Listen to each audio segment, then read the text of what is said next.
New Hope TV, your encounter with God. ಪ್ರಿಯ ಸಹೋದರ ಸಹೋದರಿಯರೇ, ನಾವು ಧ್ಯಾನ ಮಾಡ್ತಾ ಇರೋದು ವಚನ ಗಲಾತ್ಯರಿಗೆ ಬರೆದ ಪತ್ರಿಕೆ 5ನೇ ಅಧ್ಯಾಯ ಅದ 9ನೇ ವಚನ. ಅದು ಏನು ಹೇಳ್ತೆ ಅಂದರೆ, ಒಳ್ಳೆಯದನ್ನು ಮಾಡುವಲ್ಲಿ ಮನಗುಂದದೇ ಇದ್ದರೆ ತಕ್ಕ ಸಮಯದಲ್ಲಿ ನಾವು ಫಲವನ್ನು ಕೊಯ್ತೇವೆ. The word of God says, and let us not be weary in well doing, because if we faint not, we will surely reap a good harvest. Amen. ಅದೇನು ಹೇಳುತ್ತೆ ಅಂದರೆ, let us not be weary in well doing, for in due season we shall reap if we faint. ನಾವು ನೋಡಿದ್ದೇವೆ ಹೇಗೆ ನಾವು ಮನಗುಂದದೆ ಇದ್ದರೆ ನಾವು ತಕ್ಕ ಸಮಯದಲ್ಲಿ ಫಲ ಕೊಯ್ತವೆ. ಪ್ರಿಯರೇ, ಇನ್ನೊಂದು ರೀತಿಯಲ್ಲಿ ನಾವು ಇನ್ನೊಬ್ಬರಿಗೆ ನಾವು ಒಳ್ಳೆಯದು ಹೇಗೆ ಮಾಡ್ತೇವೆ ಅಂದರೆ, when we pray for others, ನಾವು ಇನ್ನೊಬ್ಬರಿಗೋಸ್ಕರ ಪ್ರಾರ್ಥನೆ ಮಾಡುವಾಗ ನಾವು ಅವ್ರಿಗೆ ಒಳ್ಳೆಯದು ಮಾಡ್ತಾ ಇದ್ದೇವೆ. We are sowing. ಅನೇಕ ಸರ್ತೆ ನಾವು ಎಷ್ಟೋ ಜನರಿಗೆ ಪ್ರೇಯರ್ ಮಾಡ್ತೇವೆ. There are prayer warriors who stand in the gap and pray. ನಾವು ಮಾಡಿದ ಪ್ರಾರ್ಥನೆ ಎಷ್ಟೋ ಜನರಿಗೆ ಕಾಣುವುದಿಲ್ಲ, ಆದರೆ ನಾವು ಮಾಡಿದ ಪ್ರಾರ್ಥನೆ ಖಂಡಿತವಾಗಿ ಸ್ವಾಮಿಗೆ ಅದು ಏರಿ ಹೋಗುತ್ತೆ. V are doing good, V are doing good. ಯಾರೋ ಒಬ್ಬರು ಹೇಳ್ತಾರೆ, ನಮಗೆ ಒಂದು ಪ್ರಾರ್ಥನೆ ಮಾಡಿ ಪಾಸ್ಟರ್, ನಮಗೆ ಒಂದು ಪ್ರಾರ್ಥನೆ ಮಾಡಿ ಸಿಸ್ಟರ್, ನಮಗೆ ಒಂದು ಪ್ರೇಯರ್ ಮಾಡಿ ಬ್ರದರ್. ಅವರು ನಮ್ಮ ಸಭಿಕರದ ಒಂದು ಪ್ರೇಯರ್ ರಿಕ್ವೆಸ್ಟ್ ಇರುತ್ತೆ, ನಮ್ಮ ನೆಂಟರದು ಪ್ರೇಯರ್ ರಿಕ್ವೆಸ್ಟ್ ಇರುತ್ತೆ, ನಮ್ಮ ಕಲೀಗ್ಸಿಂದು ಪ್ರೇಯರ್ ರಿಕ್ವೆಸ್ಟ್ ಇರುತ್ತೆ. ನಮಗೆ ಯಾರೋ ಹೇಳಿರ್ತಾರೆ. ಬೇರೆ ಯಾವುದೇ ಧರ್ಮದ ಜನರಾಗಿರ್ಬೋದು, ಇನ್ನೊಬ್ಬರ ಬಗ್ಗೆ ಇಷ್ಟು ಪ್ರಾರ್ಥನೆ ಮಾಡೋ ಭಾರ ಅವ್ರಿಗೆ ಬರುವುದಿಲ್ಲ. ಆದರೆ ದೇವರ ಮಕ್ಕಳಿಗೆ ಇಷ್ಟೊಂದು ಭಾರ ಇರುತ್ತೆ ಪ್ರಾರ್ಥನೆ ಮಾಡಲಿಕ್ಕೆ. ಈ ಕೊರೋನಾ ವೈರಸ್ ಟೈಮಲ್ಲಿ ನಾವು ನೋಡಿದ್ದೇನೆಂದರೆ, ಅನೇಕ ಲಕ್ಷ ಜನರು ಮೊಣಕಾಲ ಮೇಲೆ ಬಿದ್ದು ಉಪವಾಸ ಪ್ರಾರ್ಥನೆ ಮಾಡಿ ಗುಂಪುದಲ್ಲಿ ತನ್ನ ಮನೆಯಲ್ಲಿ ಲಾಕ್ಡೌನ್ ಇರುವ ಸಮಯದಲ್ಲಿ ಸಹ they have prayed. I don't know, I have not heard about anybody else or any other religion that people have prayed like the way the Christians have prayed. What do you think? God will not bless us for that? ದೇವರು ನಮ್ಮನ್ನು ಆಶೀರ್ವಾದ ಮಾಡೋದಿಲ್ಲವಾ? ಖಂಡಿತವಾಗಿ ನಾವು ಒಳ್ಳೆಯದನ್ನೇ ಬಿತ್ತಾ ಇದ್ದಾವೆ. ನಾವು ಅನೇಕ ಸರ್ತಿ ನಮಗೆ ಏನು ಮನಸ್ಸಿಗೆ ಬರುತ್ತೆ ಅಂದರೆ, ಬೇರೆಯವ್ರಿಗೋಸ್ಕರ ನಾವು ಎಷ್ಟು ಪ್ರಾರ್ಥನೆ ಮಾಡ್ತಾ ಇದ್ದಾವೆ, ಬೇರೆಯವ್ರಿಗೋಸ್ಕರ ನಾವು ಕಣ್ಣೀರಿಡ್ತಾ ಇದ್ದಾವೆ. ನಾವು ಮಾಡಿದ ಪ್ರಾರ್ಥನೆ ಅವ್ರಿಗೆ ಅದ್ಭುತ ಆಗುತ್ತೆ, ಅವ್ರಿಗೆ ಬಿಡುಗಡೆ ಆಗುತ್ತೆ. ಬಟ್ ಎಲ್ಲ ಆದ ಮೇಲೆ ಅವರು ಮತ್ತೆ ತಿರುಗಿ ನಮ್ಮ ವಿರುದ್ಧವಾಗಿಯೇ ಇರ್ತಾರಲ್ಲ. ನಾವು ಮಾಡಿದ ಪ್ರಾರ್ಥನೆಗೆ ಎಷ್ಟೋ ಸರ್ತಿ ಬಂದು ಅವ್ರು ಥ್ಯಾಂಕ್ಸು ಹೇಳೋದಿಲ್ಲಲ್ಲ. ನಾವು ಮಾಡಿದ ಪ್ರಾರ್ಥನೆಗೆ ಅವ್ರಿಗೆ ಉತ್ತರ ಸಿಕ್ಕಿದ ಮೇಲೆ ಬಂದು ಸಾಕ್ಷಿ ಸಹ ಹೇಳಲ್ಲ. What kind of people they are, ಇಂಥ ಜನರು ಅಂತ ನಮಗೆ ಮನಸ್ಸು ಬರುತ್ತೆ. ಆದರೆ ಪ್ರಿಯರೇ, ಇವತ್ತು ನೀವು ಅನೇಕರಿಗೆ ಪ್ರಾರ್ಥನೆ ಮಾಡಿದ್ದೀರಾ. There are so many intercessors in our country. There are so many intercessors who are watching this program. ಅನೇಕ ಜನರಿಗೆ ನೀವು ಪ್ರಾರ್ಥನೆ ಮಾಡಿರ್ಬೋದು. ಈ ಕೊರೋನಾಗೋಸ್ಕರ ಪ್ರಾರ್ಥನೆ ಮಾಡಿರ್ಬೋದು. ಕೆಲವರು ಹಾಸ್ಪಿಟಲ್ ವಿಸಿಟ್ ಮಾಡಿ ಅನೇಕ ರೋಗಿಗಳಿಗೆ ಪ್ರಾರ್ಥಿಸ್ತಾರೆ. ಕೆಲವರು ಮೆಂಟಲಿ ಡಿಪ್ರೆಸ್ಡ್ ಇದ್ದವರಿಗೆ ಪ್ರಾರ್ಥಿಸ್ತಾರೆ. ಕೆಲವರು ತಮ್ಮ ಸಮಯ ಹಾಕೊಂಡು ಕೌನ್ಸಿಲಿಂಗ್ ಮಾಡ್ತಾರೆ. ಅನೇಕ ಸರ್ತಿ ಕುಟುಂಬಗಳನ್ನು ಕಟ್ಟಬೇಕಂತ ಜನರು ಪ್ರಾರ್ಥನೆ ಮಾಡ್ತಾರೆ. ಇಫ್ ಯು ಹ್ಯಾವ್ ಪ್ರೇಡ್, ಯಾವುದೋ ಒಂದು ಕುಟುಂಬದಲ್ಲಿ ಇಷ್ಟೊಂದು ಹೋರಾಟ ನಡೀತಾ ಇದೆ, ಎಷ್ಟೋ ಗಲಾಟೆ, they are at the verge of divorce. ನಿಮ್ಮ ಬಳಿಗೆ ಆ ಪ್ರೇಯರ್ ಪಾಯಿಂಟ್ ಬಂತು, ನೀವು ಪ್ರಾರ್ಥನೆ ಮಾಡಿದ್ರಿ, ಕಣ್ಣೀರಿಂದ ಪ್ರಾರ್ಥನೆ ಮಾಡಿದ್ರಿ, ಉಪವಾಸ ಪ್ರಾರ್ಥನೆ ಮಾಡಿದ್ರಿ, ದೇವರು ನಿಮ್ಮ ಪ್ರಾರ್ಥನೆಗೆ ಉತ್ತರ ಕೊಟ್ಟು ಅವರ ಕುಟುಂಬವನ್ನು ಕಟ್ಟಿದ್ರು, ಅವರು ಒಂದಾದ್ರು, ನಿಮ್ಮನ್ನು ಮರ್ತರು. ಆವಾಗ ನಿಮಗೆ ಹೇಗೆ ಆಗುತ್ತೆ? ನಾನು ಯಾಕೆ ಪ್ರಾರ್ಥನೆ ಮಾಡಬೇಕು? ಇನ್ನು ಯಾರೇ ಬಂದು ರಿಕ್ವೆಸ್ಟ್ ಕೊಟ್ಟರೆ ನಾನು ಪ್ರಾರ್ಥನೆ ಮಾಡೋದಿಲ್ಲ, ಯಾಕೆಂದರೆ ಪ್ರಾರ್ಥನೆ ಮಾಡಿದ್ರು, ಉತ್ತರ ಸಿಕ್ಕಿತು, ಆಮೇಲೆ ನಮ್ಮನ್ನೇ ಮರ್ತರು. ಇಲ್ಲ ಪ್ರಿಯರೇ, ನಮ್ಮನ್ನು ಅವ್ರು ಮರ್ತರೂ ಪರವಾಗಿಲ್ಲ. ಒಬ್ಬರಿದ್ದರೆ ಯಾರು ನಿಮ್ಮ ಪ್ರಾರ್ಥನೆಯನ್ನು ಕೇಳಿದರೆ ಅವರು ಉತ್ತರ ಕೊಟ್ಟರು. ನಮ್ಮಿಂದ ಏನೂ ಅದ್ಭುತ ಕಾರ್ಯ ಆಗುವುದಿಲ್ಲ. We always have to realize that I cannot perform any miracle.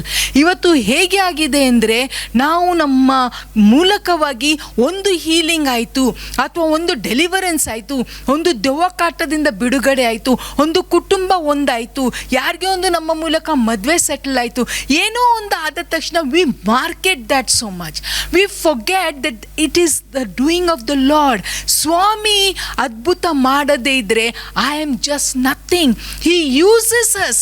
ನಮ್ಮನ್ನು ತಾನು ಉಪಯೋಗಿಸಿ, ನಮ್ಮ ಕೈಯನ್ನು ಉಪಯೋಗಿಸಿ ಅನೇಕರಿಗೆ ವಾಸಿ ಮಾಡ್ತಾರೆ. ನಮ್ಮ ಬಾಯಿಯನ್ನು ಉಪಯೋಗಿಸಿ ಅನೇಕರಿಗೆ ಪ್ರವಾದನೆ ಕೊಟ್ಟು ಅವರನ್ನು ಪ್ರೋತ್ಸಾಹಿಸ್ತಾರೆ. The word of wisdom, word of knowledge operates, the miracle working power operates. ಹೇಗೆ? Because of him. It is the gifts of the Holy Spirit. ಯಾವಾಗಲೂ ಏನೇ ನಮ್ಮ ಮೂಲಕ ಆಯ್ತೆಂದರೆ let us give glory to God, because all these things belongs to him. We are just a vessel that is carrying the power of god.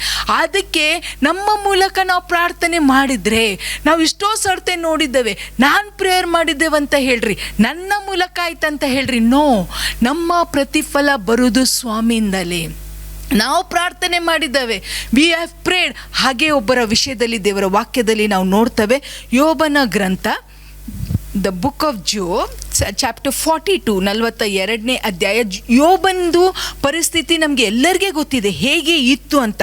But in that also Job did something. Job 42 verse 10, 42ನೇ ಅಧ್ಯಾಯ 10ನೇ ವಚನ ಹೀಗೆ ಹೇಳುತ್ತೆ. And the Lord turn the captivity of Job when he prayed for his friends. Also the Lord gave Job twice as much as he had before. ಇವನ ಮನ ಗುಂದಿ ಹೋಗಿಲ್ಲ. ಯೋಬ ಎಲ್ಲವನ್ನೂ ಕಳ್ಕೊಂಡ. ಕಡೆಗೆ ಅವನ ಹೆಂಡತಿ ಹೇಳ್ತಾರೆ, ಇವರನ್ನು ನಿನ್ನ ದೇವರನ್ನು ಶಪಿಸಿ ಸಾಯಿ. ಅಷ್ಟುವರೆಗೇನು ಬಂದರೂ ಸಹ he was tired. But even in that what it shows, ಈ ವಚನ ಏನಂತ ತೋರಿಸ್ತದೆ ಅಂದರೆ ಜೋಬ್ ವಾಸ್ ಅ ಪ್ರೇಯಿಂಗ್ ಮ್ಯಾನ್. ನಾವು ಮೊದಲನೇ ಅಧ್ಯಾಯದಲ್ಲಿ ನೋಡ್ತವೇನೆಂದರೆ ಯಾವಾಗ ಯೋಬನ ಮಕ್ಕಳ ಬಗ್ಗೆ ಅವನು ಏನು ಮಾಡ್ತಾ ಇದ್ದ ಅಂದರೆ ಅವನು ಯಜ್ಞವನ್ನು ಅರ್ಪಿಸ್ತಾ ಇದ್ದ. He used to offer sacrifices. ಎಲ್ಲಿ ನನ್ನ ಮಕ್ಕಳು ದಾರಿ ತಪ್ಪಿದರು. So he was a man of prayer. He must have prayed for so many people. He must be known as a man of prayer. ನಾವು ಯೋಬನನ್ನು ಪುಸ್ತಕದಲ್ಲಿ ಓದ್ತಾ ಇದ್ರೆ, ಗ್ರಂಥದಲ್ಲಿ ಓದ್ತಾ ಇದ್ರೆ, the way he relates things to God. So ಅವನು ದೇವರ ಜೊತೆ ಮಾಡೋ ಒಂದು ಅನ್ಯೋನ್ಯತೆಯಲ್ಲಿ we can feel his heart that he knew his God. He knew how to pray. He knew the power of prayer. He has prayed for people. ಆದರೆ ಅವನ ಪರಿಸ್ಥಿತಿ ಹೇಗಿತ್ತೆಂದರೆ ಅವ ಬೂದಿದಲ್ಲಿ ಕೂತಿದ್ದ. ಅವನ ಪರಿಸ್ಥಿತಿ ಹೇಗಿತ್ತೆಂದರೆ ಅವನ ಮೈ ತುಂಬ ರೋಗ ಇತ್ತು. ಅವನಿಗೆ ಯಾವುದೇ ಒಂದು ವಿಷಯದಲ್ಲಿ ಐ ಆಮ್ ವೆಲ್ ಅಂತ ಹೇಳಲಿಕ್ಕೆ ಸಾಧ್ಯ ಇಲ್ಲ. ಮೈ ತುಂಬ he was tormented. ಮಕ್ಕಳು ತೀರ್ಕೊಂಡ್ರು, ಬಿಸ್ನೆಸ್ ಎಲ್ಲ ಹೋಯ್ತು, ಕಡೆಗೆ ಹೆಂಡ್ತಿನೂ ಆ ಥರ ಮಾತಾಡಿದ್ಲು. But in due season, even when he was in that ashes, ಆ ಒಂದು ಬೂದಿಯಲ್ಲಿ ಕೂತಾಗನು ದೇವರ ವಾಕ್ಯ ಹೇಳುತ್ತೆ ಅಂದರೆ he prayed for his friends. ಪ್ರಿಯರೇ, ಇವತ್ತು ನನಗೆ ರೋಗ ಇದೆನಾ, ನನಗೆ ಕೊರತೆ ಇದೆನಾ, ನನ್ನ ಮಕ್ಕಳು ದಾರಿ ತಪ್ಪಿ ಹೋಗಿದ್ದಾರಾ, ನನ್ನ ಮನೇಲಿ ಪ್ರಾಬ್ಲಮ್ ಇದೆನಾ, ನನ್ನ ದೇಹದಲ್ಲಿ ಪ್ರಾಬ್ಲಮ್ ಇದೆನಾ, ನನ್ನದೇ ಇಷ್ಟು ಇಟ್ಕೊಂಡು ನಾನು ಬೇರೆಯವ್ರಿಗೆ ಏನು ಪ್ರೇಯರ್ ಮಾಡಬೇಕಂತ ಎಂದಿಗೂ ಹೇಳಬೇಡಿ. ಮನಗುಂದದೇ ಇದ್ದರೆ ತಕ್ಕ ಸಮಯದಲ್ಲಿ ನಮಗೆ ಬಿಡುಗಡೆ ಆಗುತ್ತೆ. ಪ್ರಿಯರೇ, Job must have never thought that he would ever come out of that ashes. ಆದರೆ ದೇವರ ವಾಕ್ಯ ಸ್ಪಷ್ಟವಾಗಿ ಹೇಳುತ್ತೆ ಅಂದರೆ ಹಿ prayed for his friends. Then came the due season. What was the due season? The due season was God restored back double for all his trouble. Hallelujah. ಪ್ರಿಯರೇ, ಲೋಕದ ಜನರು ಬದಲಾವಣೆ ಆಗ್ತಾನೇ ಇದೆ.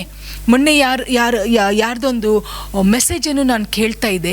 It was so encouraging to me. ಅವರು ಏನು ಹೇಳ್ತಾ ಇದ್ದಾರೆ ಅಂದರೆ ಎಲ್ಲ ಬದಲಾವಣೆ ಆಗ್ತದೆ. ಈ ಕೊರೋನಾ ವಿಷಯದಲ್ಲಿ ಅವ್ರು ಹೇಳ್ತಾ ಇದ್ದಾರೆ ಏನೆಂದರೆ ಬಿಗ್ನಿಂಗಲ್ಲಿ ನಮಗೆ ಹೇಳಿದ ಸಂಗತಿಗಳೇ ಬೇರೆ ಇತ್ತು, ಬಿಗ್ನಿಂಗಲ್ಲಿ ಮಾಡುವ ಸಂಗತಿಗಳೇ ಬೇರೆ ಇತ್ತು. ಆಮೇಲೆ ಬರ್ತಾ ಇಷ್ಟೊಂದು ಥಿಂಗ್ಸ್ ಚೇಂಜ್ ಆಯಿತು, ಏನೇನೋ ಬದಲಾವಣೆ ಆಯಿತು. ಆದರೆ ಈ ವಾಕ್ಯ ಮಾತ್ರ ಆವಾಗಲೂ ಹಾಗೆ ಇತ್ತು, ಇವಾಗಲೂ ಹಾಗೆ ಇದೆ, ಮುಂದೇನೂ ಹಾಗೆ ಇರುತ್ತೆ. Hallelujah. The word of God will never change. It says that if you faint not in well doing, then at the right time you will reap a harvest. ಪ್ರಿಯರೇ, ಇಲ್ಲಿ ಯೋಬ ಮಾಡಿದ್ದು ಹಾಗೆ. ಅವನು ಒಳ್ಳೆಯದೇ ಮಾಡ್ತಾ ಇದ್ದ, ಅವನ ಮನಗುಂದಿ ಹೋಗಿಲ್ಲ. ಅವನಿಗೆ ಕಷ್ಟ ಆಗ್ತಾ ಇತ್ತು. ಅವನಿಗೆ ಎಲ್ಲರೂ ಹೇಳಿರಬೇಕು, ನಿನ್ನ ದೇವರು ಎಲ್ಲಿದ್ದಾರೆ. ಅವನ ಹೆಂಡತಿ ಹೇಳಿದಂಗೆ, ನಿನ್ನ ದೇವರು ಎಲ್ಲಿದ್ದಾರೆ, ನೀನು ಯಾಕಪ್ಪ ಪ್ರಾರ್ಥನೆ ಮಾಡ್ತೀಯಾ? Today you are falling on your knees and praying. ನನಗೆ ಒಬ್ಬರು ಗೊತ್ತಿದ್ದಾರೆ, ಅವರೊಂದು ಪ್ರಾರ್ಥನೆ ಮಾಡ್ತಾರಲ್ಲ, ಇಷ್ಟು ಪ್ರಾರ್ಥನೆ ಮಾಡ್ತಾರೆ. ಬೆಳಿಗ್ಗೆ 2 ಗಂಟೆಗೆ ಎದ್ದು ಪ್ರಾರ್ಥನೆ ಮಾಡ್ತಾರೆ. ಯಾವಾಗಲೂ ನೋಡಿದರೆ ಮೊಣಕಾಲ ಮೇಲೆ ಪ್ರಾರ್ಥನೆ ಮಾಡ್ತಾರೆ. ಚರ್ಚ್ಗೆ ಓಡಿ ಓಡಿ ಬರ್ತಾರೆ. ತಾಸುಗಟ್ಟಲೆ ಮೊಣಕಾಲ ಮೇಲೇ ಇರ್ತಾರೆ. ಅಯ್ಯಪ್ಪ, ಒಂದು ಪ್ರಾರ್ಥನೆ ಮಾಡೋದು ನೋಡಿದರೆ ಇಷ್ಟೊಂದು ಎಲ್ಲರಿಗೋಸ್ಕರ ಪ್ರಾರ್ಥನೆ ಮಾಡ್ತಾರೆ. Such a man of prayer is, but he has so many lakhs in his life. ಆದರೆ ನನಗೆ ಇಷ್ಟೊಂದು ಕೊರತೆ ಇದೆ ಅಂತ ತಿಳ್ಕೊಂಡು ಬೇರೆಯವ್ರಿಗೆ ಅವ್ರು ಪ್ರಾರ್ಥನೆ ಮಾಡೋದು ನಿಲ್ಲಿಸಲಿಲ್ಲ. ಖಂಡಿತವಾಗಿ ಒಂದು ಸಮಯ ಬರುತ್ತೆ, ಅವರ ಜೀವಿತದಲ್ಲಿ ಅವ್ರು ಏನನ್ನು ಅಪೇಕ್ಷೆ ಮಾಡ್ತಾರೋ ಅದಕ್ಕಿಂತ 2 ಕೊಡುವ ದೇವರು ನಮ್ಮ ದೇವರಾಗಿದ್ದಾರೆ. ಹಲ್ಲೆಲೂಯಾ. ಒಂದು ವಚನ ದೇವರ ವಾಕ್ಯದಲ್ಲಿ ನಾನು ಓದ್ತಾನೆ. ದಟ್ ಈಸ್ ಇನ್ ದ ಕೊಲೋಸ್ಯರಿಗೆ ಬರೆದ ಪತ್ರಿಕೆ, the book of Colossians chapter 3 and verse 23. Colossians chapter 3 and verse 3, 3ನೇ ಅಧ್ಯಾಯ ಅದ 23ನೇ ವಚನ. The book of Colossians chapter 3 and verse 23 ಸುಂದರವಾಗಿ ಹೇಳುತ್ತೆ ಅಂದರೆ, and whatsoever you do it heartily as unto the Lord and not unto man. Amen. Whatsoever you do it unto the Lord and not unto man. ಇದು ಅನೇಕ ವರ್ಷಗಳ ಹಿಂದೆ ನನಗೆ ಈ ವಚನ ಗೊತ್ತಿರಲಿಲ್ಲ ಪ್ರಿಯರೇ. ನಾವು ಏನೋ ಒಂದು ಒಳ್ಳೇದು ಮಾಡಿದ ಮೇಲೆ ಅವ್ರು ನಮಗೆ ತಿರುಗಿ ಏನಾದರೂ ಉಲ್ಟಾ ಮಾಡಿದರೆ ಭಾಳ ಬೇಸರ ಆಗ್ತಿತ್ತು. ನನಗೆ ತುಂಬ ಮನಸ್ಸು ಕುಂದೋಗ್ತಿತ್ತು. ಆವಾಗ ನಾನು ಹೇಳ್ತಿದ್ದೆ, ಇನ್ನು ಮುಂದೆ ನಾನು ಒಳ್ಳೇದು ಮಾಡೋದೇ ಇಲ್ಲ ಅಂತ. But that never happened. ಯಾಕೆಂದರೆ ನನಗೆ ಪಾಸ್ಟ್ರು ಈ ವಚನವನ್ನು ತೋರಿಸಿದ್ರು. He showed me this verse and he said, Dorcas you are not doing it as unto man, but you are doing it as unto God. ಇದು ಎಲ್ಲಿ ನಾವು ನೋಡ್ತೇವೆ ಅಂದರೆ ಯೋಸೆಫನ ಜೀವಿತದಲ್ಲಿ ನಾವು ನೋಡ್ತೇವೆ ಪ್ರಿಯರೇ. ಯೋಸೆಫಿನ ಅಣ್ಣಂದಿಯರು ಅವನಿಗೆ ಎಂದೂ ಒಳ್ಳೆಯದು ಮಾಡಿಲ್ಲ. They didn't do anything good to them. ಅವ್ರು ಯಾವಾಗಲೂ ಅವನಿಗೆ ಮಾಡಿದ್ದೇ ಕೆಟ್ಟದೇ ಮಾಡಿದರು. ಆದರೆ ಎಲ್ಲಿ ನಾವು ನೋಡೋದಿಲ್ಲ ಅಂದರೆ ಯೋಸೆಫ್ ಅವ್ರಿಗೆ ತಿರುಗಿ ಕೆಟ್ಟದ್ದು ಮಾಡಿದ ಅಂತ. ಯೋಸೆಫ ಒಳ್ಳೆಯದೇ ಮಾಡ್ಕೊಂಡು ಬಂದ. ಆಮೆನ್.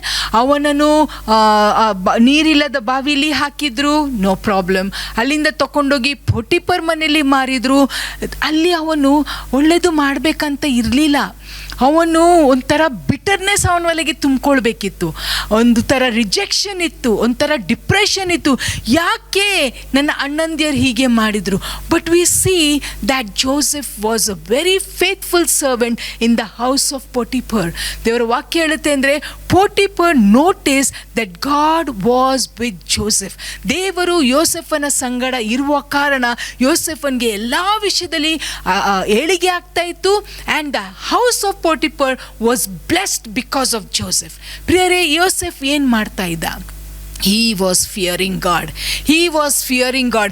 ಅವನು ಏನನ್ನು ತೀರ್ಮಾನ ಮಾಡಿದ ಏನೆಂದರೆ, what he decided was, I will do good no matter what happens to me.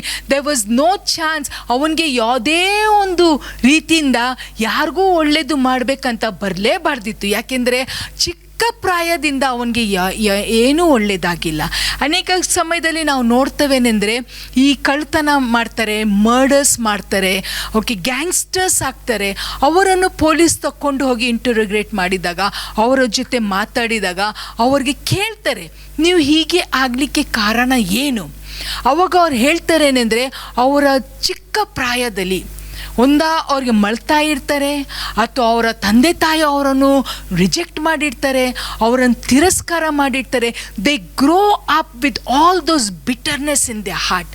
ಅವರೆಲ್ಲ ಕೈ ಭಾವನೆಯನ್ನು ಇಟ್ಕೊಂಡು ಬೆಳೀತಾ ಬೆಳೀತಾ ಅವರಲ್ಲಿ ಒಂದು ಮನೋಭಾವ ಹೇಗೆ ಆಗುತ್ತೆ ಅಂದರೆ, ನಾನು ರಿವೆಂಜ್ ತಗೊಳ್ಬೇಕು, ನನಗೆ ಏನೇನು ಆಯ್ತಲ್ಲ ಅದಕ್ಕೆ ನಾನು ಜನರ ಮೇಲೆ ರಿವೆಂಜ್ ತಗೊಳ್ತಾನೆ. ಮೊದಲು ಯಾರು ನನ್ನ ಮೇಲೆ ಮಾಡಿದ್ರಲ್ಲ ಅವರ ಮೇಲೆ ಸೇಡ್ ತೆಗಿತಾನೆ.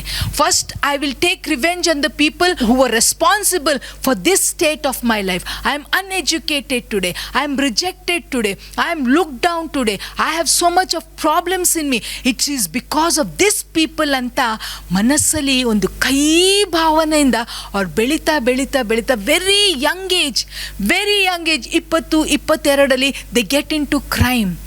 ಬಟ್ ದೇವರ ವಾಕ್ಯ ಏನು ಹೇಳುತ್ತೇನೆಂದರೆ, ಅಂಥ ಸಮಯದಲ್ಲಿ ಸಹ ನಮಗೆ ಎಷ್ಟೊಂದು ಹೋರಾಟ. ಯೋಸೆಫನ ಜೀವನ ನೋಡಿದರೆ he had all the rights to have 101 excuses. ನನಗೆ ನನ್ನ ಅಣ್ಣಂದೇರು ಹಿಂಗೆ ಮಾಡಿದರು, ನನಗೆ ಅವ್ರು ಹೇಟ್ ಮಾಡಿದರು, ನನಗೆ ಅವ್ರು ನೀರಿಲ್ಲದ ಬಾವಿಲಿ ಹಾಕಿದ್ರು, ನನಗೆ ಅವ್ರು ಮಾರಾಟ ಮಾಡಿದರು, ನಾನು ಯಾಕೆ ಒಳ್ಳೇದು ಮಾಡಬೇಕು? ಪೊಟಿಫರ್ ಮನೆಗೆ ಹೋಗಿದ್ದಾನ, ಅಲ್ಲಿ ಕಳ್ತನ ಮಾಡ್ತಾನೆ, ಅಲ್ಲಿ ಮೋಸ ಮಾಡ್ತಾನೆ, ಅಲ್ಲಿ ಎಲ್ಲ ಜನರಿಗೆ ಕೆಟ್ಟದಾಗಿ ಪೊಟಿಫರ್ ವಿರುದ್ಧವಾಗಿ ಗುಂಪು ಮಾಡ್ತಾನೆ. No, he didn't do that. He was doing good. ಅದು ಯಾರು ನೋಡ್ತಾ ಇದ್ದಾರೆ ಅಂದರೆ ತಂದೆಯಾದ ದೇವರು ನೋಡ್ತಾ ಇದ್ರು ಪ್ರಿಯರೇ. ಅಷ್ಟೇ ಅಲ್ಲ, ಅವನ ಹೆಂಡತಿ ಅವನ ಮೇಲೆ ತಪ್ಪು ಅಭಿಪ್ರಾಯ ಹಾಕಿ ಅವನಿಗೆ ಸೆರೆಮನೆಯಲ್ಲಿ ಕಲಿಸ್ತಾರೆ. They send him even to the jail. ಪ್ರಿಯರೇ, ಅಲ್ಲಿ ಅವ ಏನು ಮಾಡಿದ? ಅಲ್ಲಿನೂ ಅವನಿಗೆ ಇಷ್ಟು ಬೇಸರ ಆಗಿರಬೇಕು. ಯಾಕೆಂದರೆ ನಾನು ಒಳ್ಳೆಯದೇ ಮಾಡ್ಕೊಂಡು ಬಂದಿದ್ದಾನೆ, ನಾನು ದೇವರನ್ನು ಭಯ ಪಡ್ತಾ ಇದ್ದಾನೆ, ನಾನು ಸತ್ಯವನ್ನು ಇಟ್ಕೊಂಡಿದ್ದಾನೆ, ನಾನು ಯಾರಿಗೂ ಮೋಸ ಮಾಡಿಲ್ಲ, ಯಾರಿಗೂ ಕೆಟ್ಟದ್ದು ಮಾಡಿಲ್ಲ, ಯಾರಿಗೆ ಕೆಟ್ಟದ್ದು ಆಗಲಿ ಅಂತಲೂ ನಾನು ಯೋಚನೆ ಮಾಡಿಲ್ಲ. ಯಾಕೆ ನನಗೆ ಆಗುತ್ತೆ? ಇದು ನಮ್ಮ ಪ್ರಶ್ನೆ ಆಗಿದೆಯಲ್ಲ, ಇದು ನನ್ನ ಪ್ರಶ್ನೆ ಇತ್ತು ಪ್ರಿಯರೇ. ಅನೇಕ ವರ್ಷಗಳ ಹಿಂದೆ ನಾವು ಸೇವೆ ಸ್ಟಾರ್ಟ್ ಮಾಡಿದಾಗ ಇದು ನನ್ನ ಪ್ರಶ್ನೆ ಇತ್ತು. Why Lord, when we fear you, when we are keeping your words, when we are doing good to others, when we are going out of the way to be a blessing to others, why me, Lord? Why me? We have to learn that if we are not weary and if we don't faint at the right time, God will certainly bless us.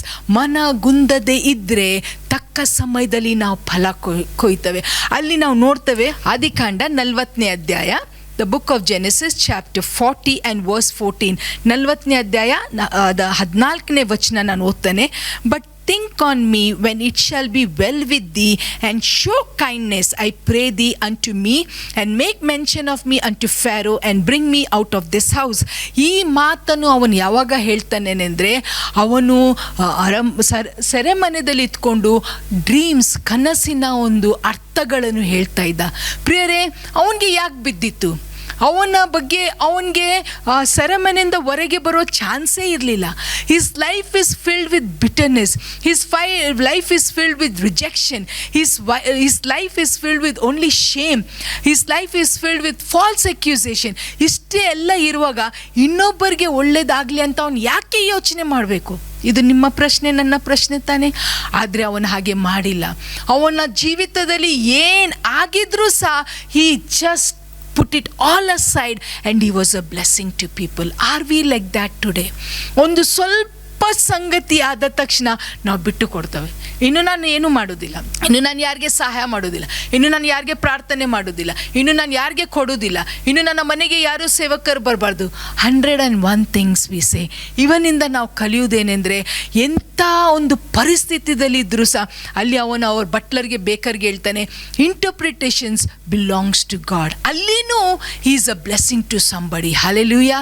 He was a blessing to the baker and the butler by interpreting their dream. ಏನಾಯಿತು ಪ್ರಿಯರೇ? ಏನಾಯಿತು? ಇನ್ due season ಸೆರೆಮನೆಯಿಂದ ಅರಮನೆಗೆ ಹೋದ. Hallelujah. It was the wildest dream that Joseph could have ever dreamed. ಅವನ ಯಾವುದೇ ಆಲೋಚನೆಗಳಲ್ಲಿನೂ ಸೆರೆಮನೆಯಿಂದ ಅವನ ಅರಮನೆಗೆ ಹೋಗ್ತಾನಂತ ಎಂದೂ ನೆನೆಸಲಿಕ್ಕಿಲ್ಲ. This is what your God and my God will do. Hallelujah. ಮನಗುಂದದೇ ಇದ್ದರೆ, ಹೌದು ಇವತ್ತು ನಾವು ಮನಗುಂದಿದ್ದೇವೆ.